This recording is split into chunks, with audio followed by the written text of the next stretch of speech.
दोस्तों, आज की फिल्म जो एक्सप्लेन करने जा रहे हैं वो एक 8 साल की छोटी बच्ची की कहानी है जिसने इतनी कम उम्र में दुनिया का सबसे भयानक दर्द झेला था। सो गाइस, ये किसी राइटर की लिखी हुई कोई कहानी नहीं है बल्कि एक सच्ची घटना पर आधारित एक फिल्म है जिसे सुन के पूरी दुनिया की आंखें नम हो गई थी। तो चलिए कहानी की शुरुआत करते हैं। मूवी शुरू होती है और हम कोरिया के एक छोटे से शहर के ऊपर एक पतंग उड़ते हुए देखते हैं। उसे देख के ऐसा लगता है कि मानो वो आज़ाद है, जहाँ चाहे वहाँ जा सकती है, उसे रोकने वाला कोई नहीं है। अब सीन शिफ्ट होता है और हमें एक फैमिली दिखाई जाती है जिनकी एक छोटी सी बेटी है जिसका नाम है सुवान। उसकी मॉम की एक शॉप है और वो काफ़ी बिजी होती है, इस वजह से वो अपने डैड से ही अपना बाल बनवा के स्कूल के लिए निकल जाती है और इसके बाद उसके पेरेंट्स अपने काम पर चले जाते हैं। सुवान के डैड एक फैक्ट्री में काम करते हैं। यहाँ हमें पता चलता है कि सुवान का एक पिट नाम का बेस्ट फ्रेंड भी है, लेकिन उन दोनों में काफ़ी लड़ाई होती रहती है। अब छोटे बच्चे कैसे होते हैं आप सभी जानते हैं। वेल गाइस, एक दिन जब सुवान स्कूल जाने को रेडी हो रही होती है तो काफ़ी तेज़ बारिश होना शुरू हो जाती है। सुवान की माम उसे बोलती हैं कि आज मैं तुम्हें स्कूल छोड़ देती हूँ, लेकिन वो कहती है कि मॉम मैं 3 मिनट में स्कूल पहुँच जाऊँगी, आप जाओगी तो बहुत लेट हो जाओगी। तो ये सुनकर वो बोलती हैं कि ठीक है, लेकिन तुम बड़े वाले रास्ते से स्कूल जाना, वो रास्ता ज़्यादा सेफ है। इसके बाद वो वहाँ से अपने स्कूल के लिए निकल जाती है और तभी हमें दिखाया जाता है कि कोई अनजान आदमी उसको चुपके से देख रहा है। और इसी बीच हम देखते हैं कि जो पतंग कहानी की शुरुआत में आज़ादी से उड़ रही थी वो अब नीचे गिर गई है, यानी कि अब किसी इंसान की बुरी नज़र इस आज़ादी पर पड़ने वाली है। थोड़ी देर बाद हम सुवान के सामने उसी आदमी को खड़ा हुआ देखते हैं और उसके हाथ में वही पतंग होती है। वो सुवान से बोलता है कि तुम्हारा छाता बहुत ही अच्छा है, क्या मैं तुम्हारे साथ शेयर कर सकता हूँ। सुवान पीछे देखती है तो उसका स्कूल थोड़ी दूर पर होता है, लेकिन आज इतनी तेज़ बारिश की वजह से उस स्कूल का गार्ड आज अंदर ही होता है और जिस रोड पर वो खड़ी थी वो बिल्कुल सुनसान था, सन्नाटा था, उसके आसपास कोई भी नहीं था। और इसके बाद वो अनजान आदमी से कहती है कि मुझे स्कूल के लिए लेट हो रहा है, प्लीज़ मुझे जाने दो। अब उस 8 साल की बच्ची को इस बात का ज़रा भी अंदाज़ा नहीं था कि इसके बाद जो उसके साथ होने वाला है वो उसके दिल और दिमाग पर हमेशा के लिए अपना दाग छोड़ जाएगा। और थोड़ी देर बाद हमें सुवान नहीं दिखती, उसका सामान एक सुनसान जगह पर पड़ा मिलता है। उसका छाता टूटा हुआ दिखता है, साथ में उसका स्कूल बैग भी, उसके शूज़ भी सब वहीं पर पड़ा हुआ था। अगले पल ही हम एक छोटे से हाथ को खून से लथपथ देखते हैं। अब सीन कट होता है और हमें उसी जगह पे एक एम्बुलेंस दिखती है जिसमें सुवान जख्मी हालत में मौजूद थी। अब जब इस बात की खबर उसकी मॉम को लगती है तो वो फ़ौरन हॉस्पिटल भागते हुए आती हैं। अब सभी ऑफिसर उन्हें रोकने की कोशिश करते हैं क्योंकि वो अपनी बेटी की ऐसी हालत देखकर बर्दाश्त नहीं कर पाएंगे, लेकिन वो फिर भी हॉस्पिटल में घुस जाती हैं और जब वो अपनी मासूम सी बच्ची को देखती हैं तो मानो उनके पैरों से ज़मीन खिसक जाती है। सुवान के पूरे शरीर पे चोट के निशान थे और वो बुरी तरह से जख्मी थी। दरअसल उस अनजान आदमी ने उसे सिर्फ मारा ही नहीं था बल्कि उसके साथ बहुत ही गलत काम किया था। और जब ये खबर बाहर आती है तो पूरे शहर में हड़कंप मच जाती है कि कोई 8 साल की बच्ची के साथ ऐसा कैसे कर सकता है। और हर तरफ लोग सुवान के लिए प्रे कर रहे थे कि वो जल्दी से ठीक हो जाए। वहीं उसके डैड जो सुवान से काफ़ी क्लोज थे वो उसे देख नहीं पाते और मानो उनकी एक पल में ही दुनिया उजड़ जाती है। और सुवान की मॉम उनसे रोते हुए बोलती है कि काश मैं अपनी बेटी को उस दिन स्कूल छोड़ने जा सकती, लेकिन मेरी एक गलती की वजह से मेरी बच्ची की ये हालत हो गई है। वो अपने आप को दोषी मान रही थी। कुछ देर बाद डॉक्टर बताते हैं कि सुवान की अब हालत काफ़ी सीरियस है, हमें फ़ौरन उसका ऑपरेशन करना होगा और इस ऑपरेशन में हमें उसका लार्ज और स्मॉल इंटेस्टाइन निकालना पड़ेगा। साथ साथ में एक वेस्टेज बैग लगाना होगा जिसमें सुवान का वेस्ट मटेरियल इकट्ठा होगा। अब ये सुनकर उसके डैड रोने लगते हैं कि इतनी छोटी सी बच्ची को ये सब सहना पड़ रहा है। सारे डॉक्टर उसके ऑपरेशन में लग जाते हैं और थोड़ी देर बाद उसका ऑपरेशन सक्सेसफुल हो जाता है, लेकिन अब उसे अपनी पूरी ज़िंदगी इसी तरह से गुजारनी पड़ेगी, अपना वेस्ट मटेरियल एक बैग में रखना पड़ेगा। और इधर जब ऑपरेशन के बाद सुवान को होश आता है तो उसके डैड उसके पास जाते हैं और उसे बातें करने की कोशिश करते हैं। सुवान उनसे पूछती है कि डैड आज आप काम पर नहीं गए, तो उसके डैड एक धीमी आवाज़ में कहते हैं कि बेटा मेरा काम हो गया है। इसके बाद वो बोलती है कि डैड उस आदमी ने मुझे बहुत ही दर्द पहुंचाया है, आप उसे ज़रूर पकड़ना। अब उसके डैड जिनका नाम डोंग होता है वो उसे बोलते हैं कि हम उसे ज़रूर पकड़ेंगे, लेकिन तुम अभी आराम करो। दरअसल सुवान काफ़ी होशियार बच्ची थी, वो अपनी उम्र से ज़्यादा सारी चीज़ों को समझती थी। डोंग उसे बोलते हैं कि तुम घबराओ मत, डॉक्टर ने कहा है कि तुम जल्दी ही ठीक हो जाओगी। अब डोंग अपनी बेटी की ऐसी हालत देख नहीं पाते, इसलिए वो रोते हुए रूम से बाहर आते हैं। और सुवान की माँ जिनका नाम किम होता है, इनके बीच में बात चली रही होती है, लेकिन उन्हें उसी टाइम पता चलता है कि जिस आदमी ने सुवान के साथ ये घिनौना काम किया है उसके बारे में पुलिस को पता चल गया है, उसके फिंगरप्रिंट उन्हें मिल चुके हैं। और ये सुनकर वो फ़ौरन पुलिस स्टेशन पहुँचते हैं और उस आदमी के बारे में पूछते हैं। डोंग बहुत ही गुस्से में था, वो बस किसी तरह से उस आदमी को सबक सिखाना चाहते थे। अब वहाँ ये दोनों उस आदमी के बारे में पूछते हैं, लेकिन ऑफिसर कहता है कि अभी हमारे पास उसके खिलाफ कोई सबूत नहीं है, इसलिए हमें सुआन का स्टेटमेंट रिकॉर्ड करना होगा। बस फिंगरप्रिंट से हम उस आदमी को पकड़ नहीं सकते, और अगर एक बार स्टेटमेंट रिकॉर्ड हो गया तो हम बिना वारंट के भी उस आदमी को पकड़ सकते हैं। अब ये बात जब उसकी मॉम को पता चलती है तो उन दोनों के बीच में बहस होना शुरू हो जाती है, और तभी वहाँ एक लेडी ऑफिसर कहती है कि आपको सनफ्लावर सेंटर को कांटेक्ट करना चाहिए, क्योंकि वो ऐसे बच्चों को ट्रॉमा से उभरने में मदद करते हैं, उनका इलाज करते हैं। अब किम उस लेडी ऑफिसर पर अपना गुस्सा निकालने लगती है और कहती है कि अगर तुम लोग उस आदमी को पहले ही पकड़ लेते तो आज मेरी बेटी की ऐसी हालत नहीं होती। आप सोच सकते हैं कि एक माँ अपनी बेटी की ऐसी हालत देखकर कैसा फील कर रही होगी। अब वो ऑफिसर डोंग को समझाते हुए कहती है कि आप सुवन के सारे खिलौने लेके यहाँ आ जाइए, जिसे देखकर उसे थोड़ा सा अच्छा फील होगा। अब ये सुनकर सुवन के डैड घर जाते हैं और उसका सबसे पसंदीदा खिलौना जिसका नाम कोको मैन होता है उसे लेके आते हैं। और इसके कुछ देर बाद हॉस्पिटल में एक साइकियाट्रिस्ट आती है जो अब सुवन का ट्रीटमेंट करने वाली है। वो उसके कोको मैन के साथ खेलती है ताकि वो नॉर्मल हो जाए, और जब वो नॉर्मल हो जाती है तो वो उसके साथ हुए हादसे के बारे में सवाल पूछना शुरू कर देती है। वो डॉक्टर काफ़ी लोगों की फ़ोटोज़ उसे दिखाती है, और जब उस इंसान की तस्वीर सुआन के सामने आती है तो वो अपनी आंखें बंद कर लेती है, और इसे देखकर वो डॉक्टर समझ जाती है कि ये वही इंसान है जिसने उसका ये हाल किया है। अब ये सब सबूत के तौर पर रिकॉर्ड किया जा रहा होता है, और इसके बाद जब वो डॉक्टर बाहर आती है तो वो दोनों से सुआन की मेंटली और फिजिकली हेल्थ के बारे में बात करती है।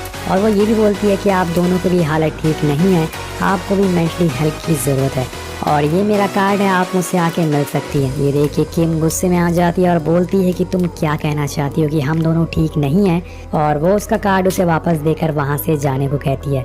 और वहीं हमें दूसरी तरफ पता चलता है कि उस अनजान आदमी को पुलिस ने पकड़ लिया है, और जब ये बात मीडिया वालों को पता चलती है तो वो हर तरफ हड़कंप मचा देते हैं।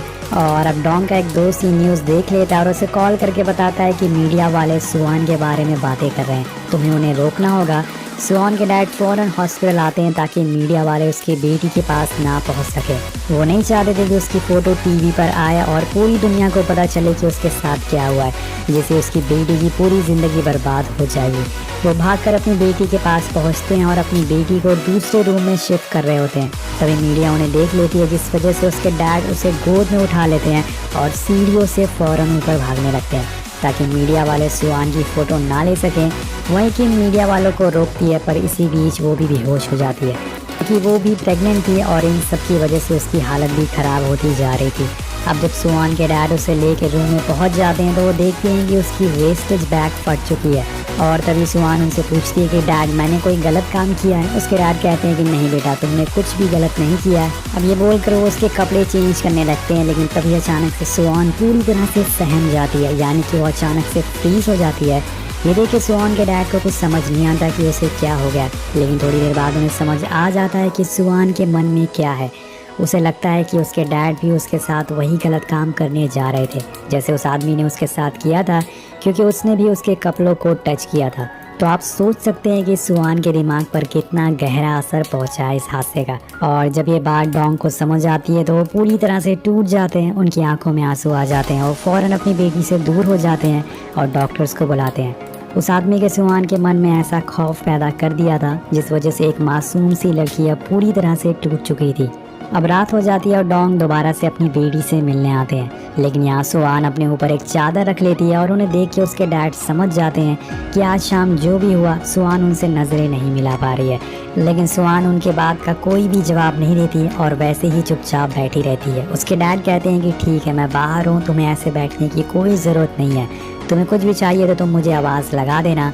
अब दोस्तों धीरे धीरे दिन बीतने लगते हैं और अब उसी हॉस्पिटल में सुआन की मॉम की भी डिलीवरी होने वाली थी, जिस वजह से अब ट्रीटमेंट का बिल बढ़ता जा रहा था और उनके पास इतने पैसे नहीं होते कि वो उसे भर सके। इसलिए डोंग अपने उसी दोस्त को कॉल लगाता है कुछ हेल्प के लिए। तो उसका दोस्त कहता है कि तुम चिंता मत करो, मैं तुम्हें पैसे देने को तैयार हूँ, और हाँ ये मत समझना कि तुम छुट्टी पर हो, मैं तुम्हारे बदले यहाँ पर काम कर रहा हूँ और तुम्हें उसके पैसे मिलेंगे।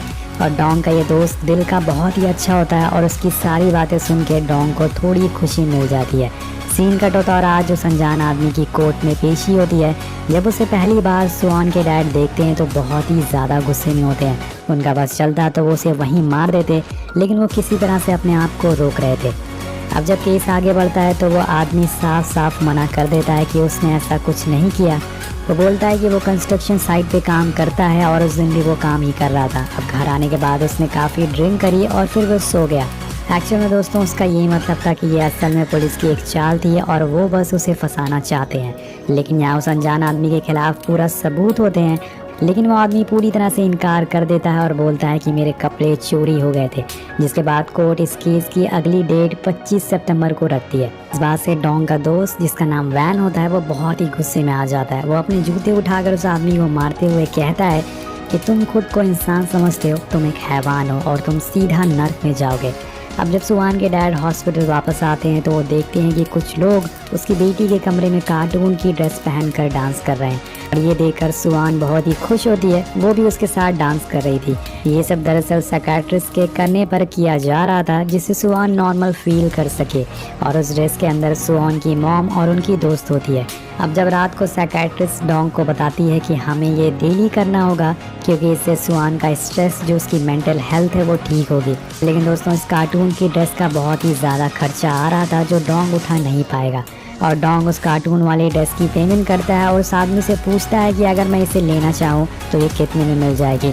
तो आदमी उसे बताता है कि $200, लेकिन डोंग के पास इतने पैसे नहीं होते, जिस वजह से वो कहता है कि क्या तुम मुझे इसे EMI पर दे सकते हो, मैं धीरे धीरे करके तुम्हारे पैसे चुका दूंगा। ये सुन के वो आदमी भी समझ जाता है कि डोंग बहुत ही मुसीबत में है, तो उसे एक ड्रेस फ्री में दे देता है और बोलता है कि जब तुम्हारा काम हो जाए तो मुझे ये वापस कर देना। वेल गाइस अब रात हो जाती है और डोंग उसी ड्रेस को पहन के सुवान के पास जाता है और ये ड्रेस होती है कोकोमोन की जो कि सुवान का फेवरेट कार्टून है। तो उसे अपने पास देख के बेहद खुश होती है। डोंग उसे एक बोर्ड देता है जिस पर लिख कर वो अपनी बात कह सके। सुवान उससे कहती है कि तुम्हारे दोस्त कहाँ हैं, तो डोंग कहता है कि वो घर चले गए। अब सुवान कहती है कि तुम भी अब घर जाओ, तुम्हारे दोस्त वेट कर रहे होंगे। जैसे डोंग वहाँ से जाने लगता है सुवान उसे अपने गले से लगा लेती है और ये काफ़ी इमोशनल सीन होता है। अब कुछ दिन बीतने के बाद धीरे धीरे साइकियाट्रिस्ट सुवान की अच्छी दोस्त बन जाती है। वो दोनों साथ में काफ़ी बातें करते हैं और डॉक्टर उससे पूछती है कि तुम हॉस्पिटल से जाने के बाद सबसे पहले कहाँ जाओगी। तो सुवान कहती है कि मेरा मन स्कूल जाने का है लेकिन मैं नहीं जाऊँगी। तो पूछती है कि ऐसा क्यों, तुम क्यों स्कूल नहीं जाना चाहती। सुवान बताती है कि मुझे शर्म आती है क्योंकि मेरे साथ जो भी हुआ है वो मेरे सारे दोस्त को पता है, वो मेरा मजाक उड़ाएंगे। और वो ये भी बताती है कि उसे अब कैसा महसूस हो रहा है। सुवान बोलती है कि मेरी इस हालत की वजह से मेरे डैड काम पर नहीं जा पा रहे और मेरी मॉम बीमार रहती हैं। मेरे इलाज में बहुत ही पैसे खर्च हो रहे हैं जो कि मेरे डैड चुका नहीं पा रहे हैं। वो अपने दिल की बात बोलती है और कहती है कि जब भी मैं सोने जाती हूँ उससे पहले मैं गॉड से प्रे करती हूँ कि ये सब एक सपना हो, लेकिन मैं जब सो के उठती हूँ तो सब कुछ वैसा ही होता है जैसे कि पहले था। और इन सब के बाद वो एक ऐसी बात बोल देती है जिसे सुन के कुछ साइकियाट्रिस्ट भी हैरान हो जाती है। सुवान बोलती है कि मेरी ग्रैनी कहा करती थी कि उन्हें जल्दी से मौत आ जाए और मुझे भी ऐसा ही लग रहा है कि मैं मर जाऊँ। और ये सुनकर डॉक्टर समझ जाती है कि सुवान के मन में क्या चल रहा है, तो इसलिए फ़ौरन ये बात उसके मॉम डैड को बताती है और उसे अब घर ले जाने को कहती है क्योंकि जो घाव सुवान के दिमाग में लग गया है उसे अब भरने में काफ़ी समय लगेगा। इसी बीच हम सुवान के बेस्ट फ्रेंड को देखते हैं जिसका नाम पेट होता है। वो सुवान को काफ़ी मिस करता है और उसके लिए एक नोट छोड़ देता है कि जब वो वापस आए तो उसके नोट को पढ़कर उसे हल्का महसूस हो और वो खुश हो जाए। अगली सुबह वो लोग घर जाने के लिए रेडी हो जाते हैं, लेकिन सुवान अभी भी अपने डैड की तरफ नहीं देखती, जिस वजह से कार में एक पर्दा लगा दिया जाता है जिसे सुवान कंफर्टेबल फील कर सके। अब थोड़ी देर में पूरा परिवार घर के काफ़ी करीब आ जाता है, लेकिन जब सुवान उस जगह को दोबारा देखती है जहाँ पे उसके साथ ये खौफनाक हादसा हुआ था, उसकी तबीयत दोबारा ख़राब होने लगती है। उसके डैड फ़ौरन गाड़ी से लेकर उसे बाहर आते हैं और गाड़ी से उतरते ही उसे उल्टियाँ होना शुरू हो जाती है। वो जगह सुवान को उस हादसे की याद दिलाता था, लेकिन थोड़ी देर में जब सुवान अपने घर का गेट देखती है तो वहाँ काफ़ी सारे नोट्स लगे हुए थे जो कि उसके दोस्तों ने उसके लिए बनाए थे, जिसमें उसके लिए काफ़ी अच्छी अच्छी बातें लिखी होती है। और ये देखकर सुवान के अंदर हिम्मत आ जाती है। अब अगले दिन उसके घर के बाहर उसका बेस्ट फ्रेंड पीट आता है और डोंग उसे देख के उससे पूछता है कि तुम सेवान से मिलने आए हो। अब डोंग उससे मजाक करता है कि मैंने सुना है कि तुम उसके साथ नहीं खेलते क्योंकि उसका हेड बहुत ही बड़ा है। पिट कहता है कि नहीं, ये बस एक र्यूमर है, लोग अफवाह फैला रहे हैं। और बोलते ही बोलते वो रोने लगता है और डोंग उसे पूछता है कि तुम रो क्यों रहे हो। तो पिट बोलता है कि अगर मैं उस दिन सुआन के साथ स्कूल जाता तो उसके साथ ऐसा नहीं होता, और कहता है कि अब से मैं हमेशा उसके साथ रहूंगा और उसे कभी लड़ाई नहीं करूंगा। ये देखकर डोंग उसे गले से लगा लेते हैं। वहीं दूसरी तरफ सुआन के अंदर अब हिम्मत आ गई थी, क्योंकि उसे पता चल गया था कि उसके दोस्त भी अब उसके साथ हैं। इसलिए वो अगले दिन अपनी आंट के साथ स्कूल जाने के लिए तैयार हो जाती है, लेकिन उसकी बॉडी पे लगे उस वेस्टेज बैग से उसे काफ़ी दिक्कत हो रही थी। उसे लग रहा था कि अगर स्कूल में किसी ने उससे पूछा कि इसमें क्या है तो वो क्या जवाब देगी, लेकिन वो फिर भी हिम्मत करके निकल जाती है और उसके पीछे पीछे उसके दोस्त भी होते हैं, जिसकी वजह से वो थोड़ा सा घबरा जाती है। लेकिन तभी उसे कोको मैन दिखता है, जिसे देखकर उसके चेहरे पे फिर से स्माइल आ जाती है। और उसके डैड उसे हर टाइम खुश रखने की कोशिश कर रहे थे, इसलिए वो बार बार कोको मैन बनकर उसके सामने आ रहे थे। वेल, एक दिन उसके डैड उसे एक बैग गिफ्ट करते हैं, जिसे वो अपनी वेस्टेज बैग की जगह बांध लेती है, ताकि जब भी कोई उससे पूछे तो वो बोल दे कि इस बैग में सिर्फ टॉफ़ीज़ है। और होता भी ऐसे ही है। उसके दोस्त उसे पूछते हैं कि इस बैग में क्या है, तो वो कहती है कैंडीज़, और वो कैंडीज़ को शेयर करती है। रास्ते में जब वो घर आ रही होती है तो फिर से वो कोको मैन उसके साथ होता है, लेकिन एक टाइम पे वो समझ जाती है कि इसके अंदर कोई और नहीं बल्कि उसके डैड है, क्योंकि वो कोको मैन से बात करने का सोचती है, लेकिन डोंग उसका जवाब नहीं देता। तब उसे लेके वो अपनी मॉम के पास जाती है और कहती है कि क्या इसके अंदर मेरे डैड है। ये बोलने के बाद उसकी मॉम उसका मास्क उतारती हैं, तो उसके अंदर उसके डैड ही होते हैं, जो पूरा पसीने में भीगे हुए थे। सुआन अपने डैड का आंसू पोंछती है, जिसके बाद उन दोनों के बीच की दूरियां कम हो जाती है। अब इसके बाद सुआन के डैड को बताया जाता है कि अब उनकी बेटी का केस कमज़ोर होने लग गया है, क्योंकि उस अनजान आदमी ने कोर्ट से कहा है कि वो मेंटली और फिजिकली कमज़ोर है, और जिस दिन ये हुआ था उस दिन वो ड्रंक था, और अब सिर्फ एक ही रास्ता है, सुआन को ही कोर्ट में आकर बोलना पड़ेगा। लेकिन उसके डैड ऐसा करने से डरते हैं, क्योंकि अगर उसने उस आदमी का चेहरा फिर से देखा तो वो कभी भी इस हादसे से बाहर नहीं आ पाएगी। इसलिए वो फैसला करते हैं कि वो खुद उस अनजान आदमी से मिलने जाएंगे। अब डोंग उस आदमी से मिलने जाते हैं, जहाँ पर वो अनजान आदमी डोंग से कहता है कि ऐसा काम कोई हैवान ही कर सकता है, मैंने ऐसा कुछ नहीं किया है। और इसके बाद वो डोंग से एक समझौता करता है कि अभी उसके पास पैसे नहीं हैं, लेकिन थोड़े दिन वो पैसे कमाने लग जाएगा तो वो डोंग को पैसे दे देगा, इसके लिए वो केस वापस ले ले और डील कर ले। डोंग को अच्छे से पता था कि ये आदमी झूठ बोल रहा है, और तभी वो आदमी उन्हें धमकी देता है और बोलता है कि अगर तुमने केस वापस नहीं लिया तो कुछ दिन में मैं जेल से बाहर आ जाऊंगा, और जो मैंने एक बार किया है वो मैं दोबारा भी कर सकता हूँ।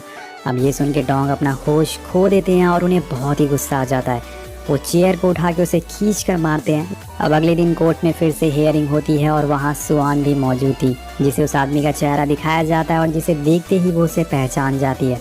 लेकिन उस आदमी का लॉयर केस को घुमाने की कोशिश करता है और बोलता है कि वो अनजान आदमी उस दिन ड्रंक था, उसकी गलती नहीं है। वो अनजान आदमी भी विक्टिम कार्ड खेलने लगता है और कहता है कि मैंने कोई जुर्म नहीं किया है, अगर मैंने ऐसा किया है तो मुझे मौत की सज़ा दे दो। जिसके बाद जज अपना फैसला सुनाते हैं, और हम देखते हैं कि पूरी हियरिंग के दौरान डोंग की आंखों में आंसू और गुस्सा होता है। और अब फाइनली उस आदमी को 12 साल की सज़ा सुनाई जाती है, और ये सुनते ही डोंग का दोस्त, जिसका नाम वैन होता है, वो जज से कहता है कि आप ऐसा कैसे कर सकते हैं, इसे मौत की सज़ा होनी चाहिए। और ये सब देखकर सुआन की माम भी बहुत ही गुस्से में आ जाती हैं। वो जज से बोलती हैं कि आज मेरी बेटी मरते मरते बची है, और आप इस हैवान को सिर्फ 12 साल की सज़ा कैसे दे सकते हैं, इसे मौत की सज़ा मिलनी चाहिए। लेकिन जज कहते हैं कि यही मेरा ऑर्डर है। और ये सारी चीज़ें सुआन बाहर बैठकर देख रही थी। अब लास्ट में जब उस आदमी को ले जाया जाता है, तब डोंग अपने आपे से बाहर हो जाते हैं और उस आदमी को मारने के लिए आगे बढ़ते हैं। लेकिन तभी सुआन उनका पैर पकड़ लेती है और रोते हुए कहती है कि डैड प्लीज़ अब घर चलिए। ये देखकर कोर्ट में मौजूद सभी लोग की आंखें नम हो जाती है, सभी लोग रोने लगते हैं, और डोंग अपनी बेटी को उठाकर रोते हुए वहाँ से निकल जाते हैं। अब कुछ दिन बाद सुआन का भाई पैदा होता है, जिसे देख के सारे लोग बहुत ही खुश होते हैं और सब कुछ पहले जैसा हो जाता है। पर उस दिन का मंजर अभी भी सुआन के दिमाग में बिल्कुल साफ है, और उसे मिटाने में शायद उसे पूरी ज़िंदगी लग जाए। वो काफ़ी बार स्कूल ऑफ होने से पहले ही घर आ जाती है इसी डर की वजह से। लेकिन उसके साथ अब उसका भाई भी है, जिसके साथ वो खेल के बातें करके अपना मन बहला लेती है। अब कहानी के आखिर में हमें बताया जाता है कि उस इंसान की सज़ा बढ़ाकर 20 साल कर दी जाती है।